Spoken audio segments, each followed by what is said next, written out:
the Arcade1up Countercade. All right, we are here live with the Arcade1up Countercade. It's a little bit smaller and it's a little bit shorter. The screen's a little smaller, 8 inches to 7 inches, but man, it feels just right. So I don't know exactly all the original dimensions, but the screen's been fixed. It's running the real arcade ROMs. There's no audio issues or anything like that. This package is really awesome. So take a closer look at it. You can put it in my hands here. You can really see, just if you have one of these, they just didn't feel this portable. So I think, number one, you can actually put a lot more of these on a single table if you wanted to, but it's just overall makes the whole system more compact and I think a better form factor. Now, people are gonna complain and say, you know, I went from an 8-inch screen to a 7-inch screen, so isn't that going to impact me?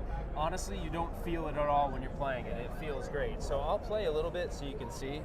There isn't a whole lot of, you know, it's a kind of a no-frills like device, but that's what you want. You just want to have something that you can quickly, you know, start picking it up and playing.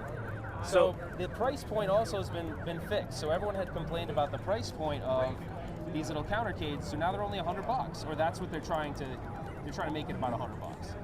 So super excited about this. I actually find $100 is much better price point, and I feel like it's going to appeal more to consumers versus, you know, the price point we had in the past, which was what, $250, right? And then it went down to $199.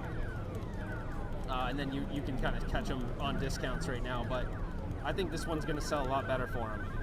Yeah, some people have been asking, what about the audio? Is there any issues on that? We checked it out.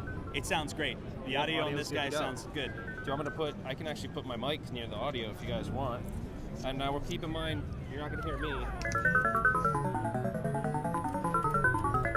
can talk now. Actually, they may not hear anything. Yep. So if you're just joining us, we're playing the new Galaga Countercade. This one's price, they're targeting a $99 price point. This is like a Wave 2 version of the Countercade. And they've changed the dimensions. It's really nice size. The screen is actually 1 inch smaller. But when they did that, they changed the entire shape of the cabinet. And it's just overall much better. And Justin, if you want to get back to me really quick, the other thing too, just to keep in mind, so we're filming it with the camera dead on. When you're dead on playing this, keep in mind this is going to be a $100 price point.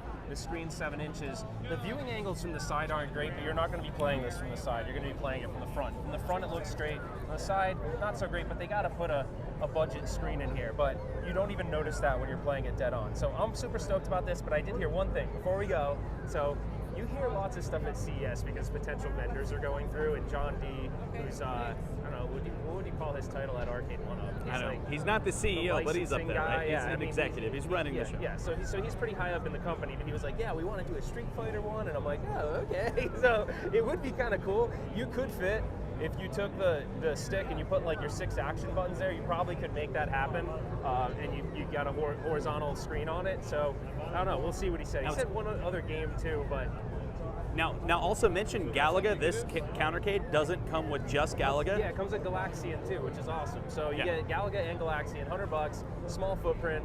I think they got it right this time, right? So hey, the cool thing is a company that will release a product, maybe it didn't hit the mark, but then comes out with a second release and sort of gets it right. It's pretty cool. So that's all I got to say from here. And we're going to see you tonight on the live stream, so catch that tonight. We'll do a recap of all this. Take care.